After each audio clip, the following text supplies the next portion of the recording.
It is Tuesday, October 28th, 2025. I'm meteorologist Brian Shields. Roughly around 9:30, 10 o'clock Jamaica time, as it is now making landfall. This has gotten worse. It is an even stronger system. Hurricane Melissa is now one of the strongest hurricanes on record. With that, winds are now up to 180 miles per hour, 290 kilometers an hour. It is moving to the north-northwest at 11 kilometers an hour, about 7 miles per hour.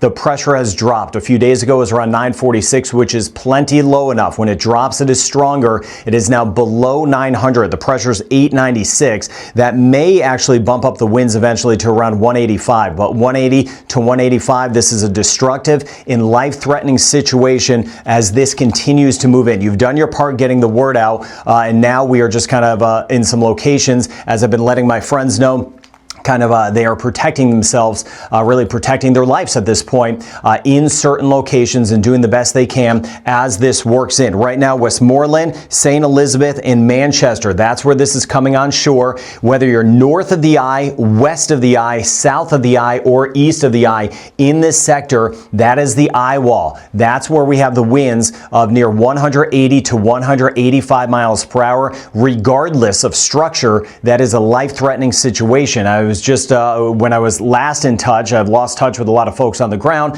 When I was last in touch, I was getting a few questions in the western end about what to do, and I was messaging my friends. I said, wherever your safe spot is in your home, be it in the bathroom, a closet, interior room, best you can, have a blanket, maybe a mattress if you have one. If you have a bathtub, you may want to consider getting into it if it gets bad. These things can help kind of cover you up, right? If you have a blanket, a mattress, or anything of those means, pillows, if you will, and then maybe something to protect the head. There's not necessarily a lot of helmets around, but some sort of a pop pan, something to just kind of shield your head best you can. Again, Westmoreland, St. Elizabeth, Manchester, a life-threatening situation right now as this is making landfall. Clarendon, as we work our way back toward the east, again, watching that as this lifts to the north, and Hanover, St. James, as we work our way toward Trelawney, St. Anne, we're going to see significant impacts, whether you're south or north. But in this area here, structure failure is likely if the structure simply just cannot withhold this. So again, this is a life-threatening situation. You want to stay low inside your home. If anything does collapse, you want to stay safe, and of course, stay together with this. It is going to be extremely noisy as well. And again, I'm not saying this to be scary. You know me. We don't typically have to discuss this kind of magnitude of things. You see it for yourself. This is moving in, and some folks are still able to get the word out in some spots. So in through here with the increase in winds, South Lamar back toward Black River, Treasure Beach, Mendeville, we're looking at 195 mile per hour gust out of this. Again, that is going to cause damage. Even if you're in a well-built structure that right along this area here in the parishes I was mentioning, there's still going to be damage in well-built structures, let alone the weaker ones. Then this will lift to the north, Montego Bay back toward Falmouth, over toward St. Anne. If you're anywhere in here, winds will be gusting 145, potentially 150 miles per hour as this moves in. Again, this is a worst case scenario. Roofs are going to come off of some homes where this is coming on shore. This is something we've talked about over the last few days, and other roofs that even stay on are going to take on some damage. And of course, it is going to be wet. It is going to be wet inside many homes. We are all with you in this weather community. That's why we do this. That's why we've been getting the word out together here, and I can't thank you enough for doing that, because this is where we stand now. And again, it's that life-threatening situation. We're looking at those winds here. This is not even updated yet. We're getting the information from the aircraft that's inside of this. Winds are up. Again, they are higher than this. They're up to that 180 marker, 290 kilometers an hour. I also want to take you down the road where this will go next, still as a major hurricane in southeastern Cuba, and really pinpointing where in the Bahamas this will go. We'll cover that as well. Let's get back to some of those winds, though, that we're going to see. I want to get very specific with the winds. We're going to see this working in now. So we have landfall that is starting to happen. Landfall is when the center point moves on shore anywhere from a Black River back through Treasure Beach. That is technically landfall, but the Eyewall is already coming on shore. That is the worst of it. With it, we have that surge, which I'll also cover. This will be lifting its way right across northern sections of Jamaica, right by St. Ann by this evening, and then eventually tonight, working its way into southeast Cuba, still as a major hurricane, and then very close to Long Island and Crooked Island in the Bahamas. It's not going to hit all of the Bahamas, so I'll show you that as we go out in time, very specifically what we can expect with that. Now, here's the core of it. By the time we hit about 10 this morning, this may be a little bit fast and maybe a little bit more over here, but it gives you a feel, right? These models, forget that, right? Forget that. This just gives us a feel of what's going on because this is off the charts. The models have not picked up on how strong this is. So again, in this area here, we have those winds 150 to 180 along the coast. As it moves in, we'll see those strong winds again, all in this sector here where we're inside and we're kind of protecting each other in case we get the extreme damage that a lot of us are going to see. Not all of us. Keeping it in perspective, not all of us, but that damage that we are going to be taking on. We'll have that surge. You see that onshore flow this way, back toward Montego Bay, coming down this way. Again, I can't stress this enough. You know well that we have been preparing for about 5-10 days in some spots that this would be a threat for Jamaica. Then here, by the time we hit 1 o'clock, center starts to lift near St. Ann. Still those strong winds on the northern coast with the hurricane impact still. And then we're trying to get rid of this thing as we get into this evening. By 7 p.m., by around sunset time, this will be out of here. It'll still be breezy. It's going to be dangerous after the storm as well. Things are going to be down. There's going to be a lot of trees down. There'll be debris around.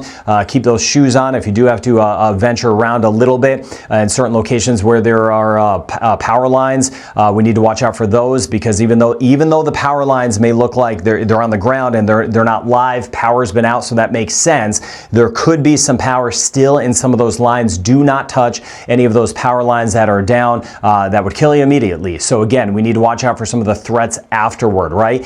There's a lot of people out there that are going to try to send help and help out from various countries. I've been talking to several of our islands in the Caribbean, back toward entities in the United States that are trying to help out, and again elsewhere as well. We know that as we're trying to help out Jamaica and then parts of southeastern Cuba. And again, you don't want money necessarily getting into the wrong hands in these situations. There's going to be a lot of entities out there trying to raise funds. They may not be the correct entity. So I'll put a link of some well-vetted entities that if you would like to help out, you can. Again, watching this is 1 o'clock. Here's that Eyewall again around it. It may be even a little bit later in the day as this lifts up towards St. Ann, where in Kingston we get some of the heavier weather. So it's going to actually get worse late morning, early afternoon in our eastern zones before it gets better. Then by 4, you can see it here, Falmouth back toward Port Maria, St. Ann, still on the cusp of those hurricane conditions here.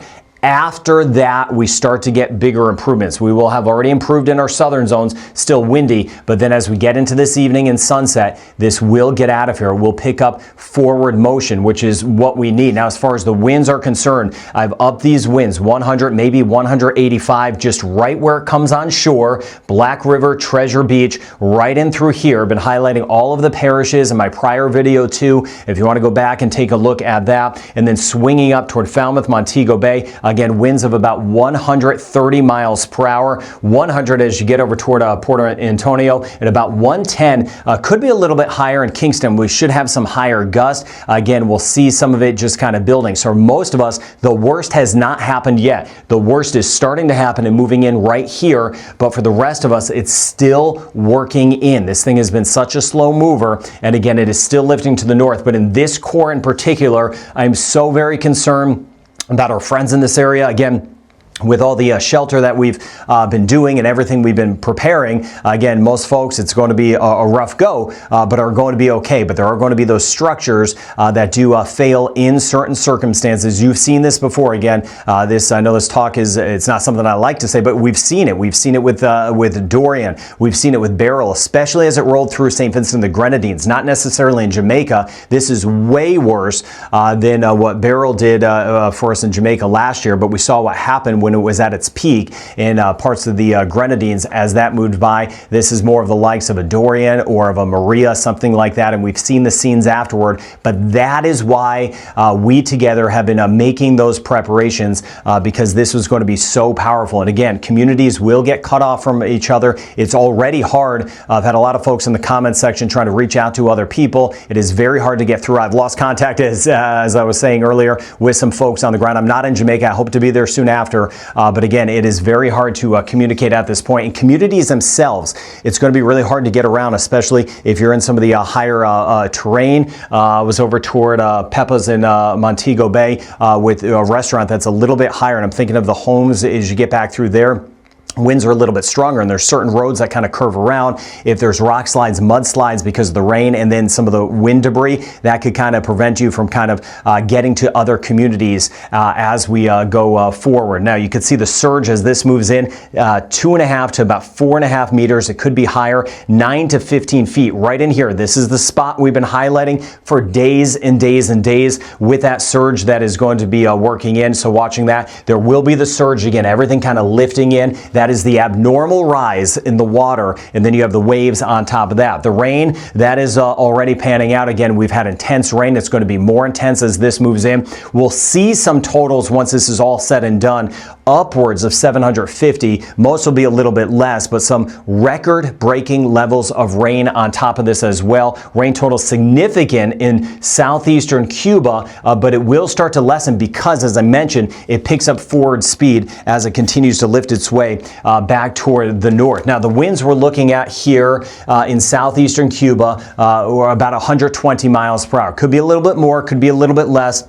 It depends on how much of the land interaction kind of impacts this as it rolls over Jamaica. And then we're looking at near Long Island and Crooked Island, winds of about 110 miles per hour. I'll show you the time frame on this, thinking of southeastern Cuba in this extreme part of the Bahamas. We're not looking at Freeport or New Providence. Turks and Caicos, most of this is going to be staying off toward the north and toward the west, where we'll have some gusty winds at times. But again, really Crooked Island and Long Island for some of those impacts, which I'll show you. And you can see again, it took that turn because of the front I've been mentioning. Thank you for your trust, because this sucker kept going west, and we saw that, and it was frustrating, it was painful, and I was mentioning it was going to turn. Thank you for your trust and continue with those preparations. It was because of a front I was seeing here that was eventually going to turn it, and that is exactly what happened. And then we'll see how close this gets to Bermuda. By the time it gets near the Atlantic region of Canada, it should be in different form. I'll show you that as well in this video. But again, it is right on track, that black line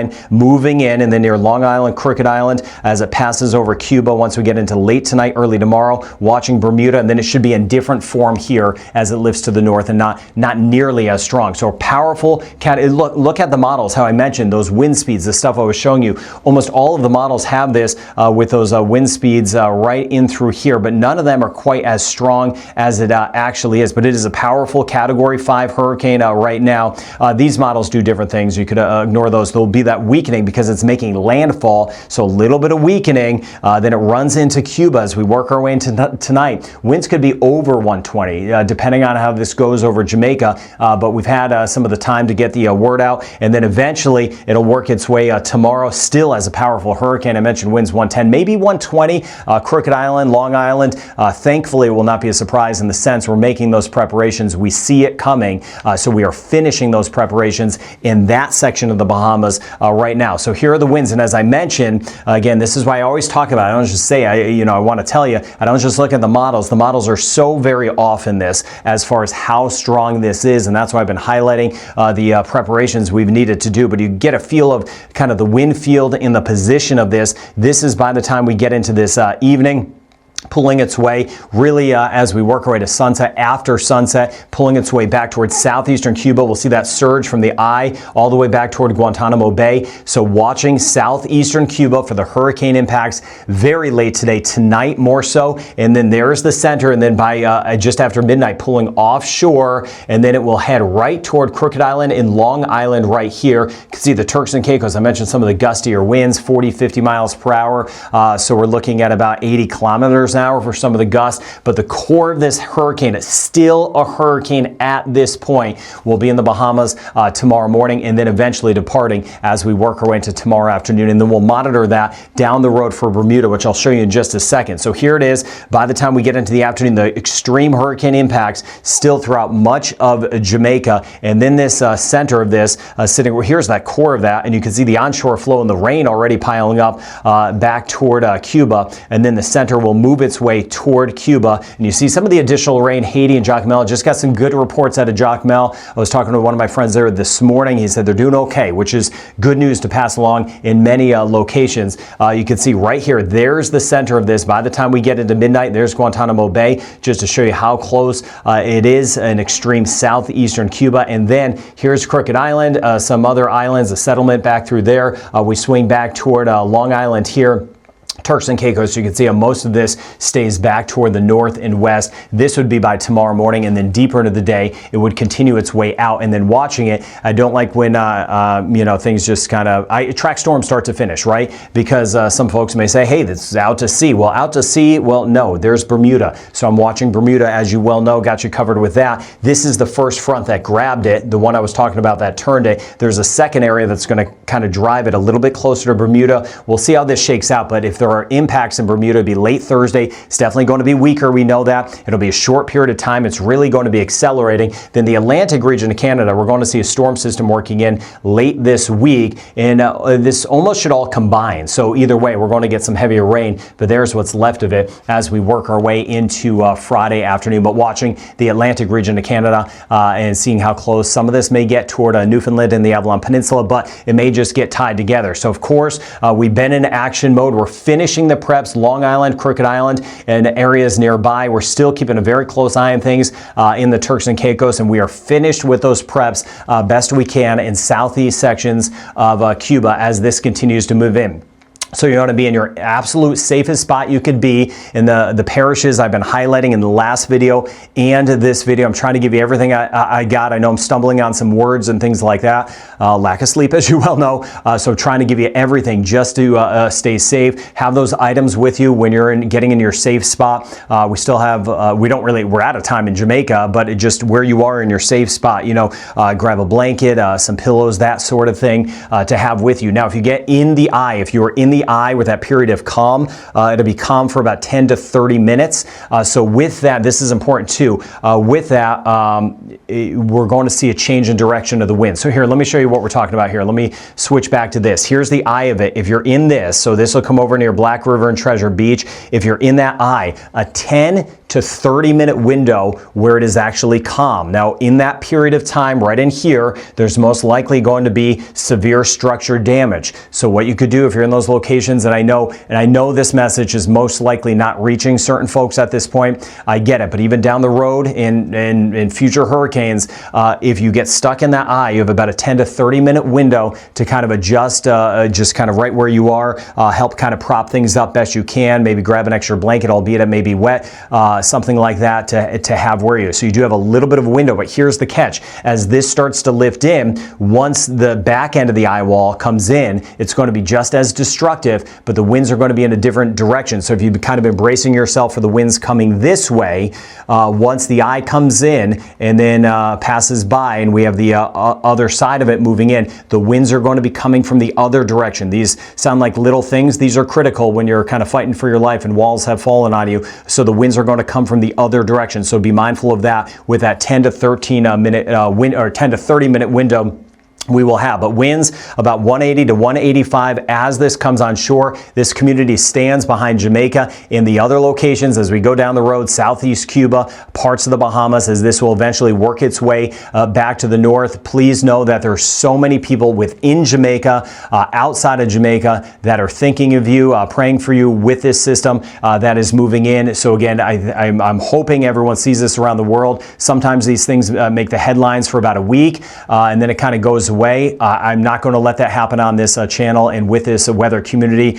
Sometimes these things, and we saw it with Puerto Rico back in the day, where recovery can take months, if not longer, in spots. So I'll continue to update maybe links we could help, ways we can help out. I'll be talking to so many folks trying to get on the ground in Jamaica to see how we could help out when maybe this isn't making the headlines of mainstream media. So we got you covered right here the best we can. I know, again, excuse me if I've been stumbling on things or saying things a little bit wrong, but just trying to get out the correct information with this as it continues to lift to the north. So the rest of today, it is going to be extremely scary at times in Jamaica. This community is behind you. Please stay safe.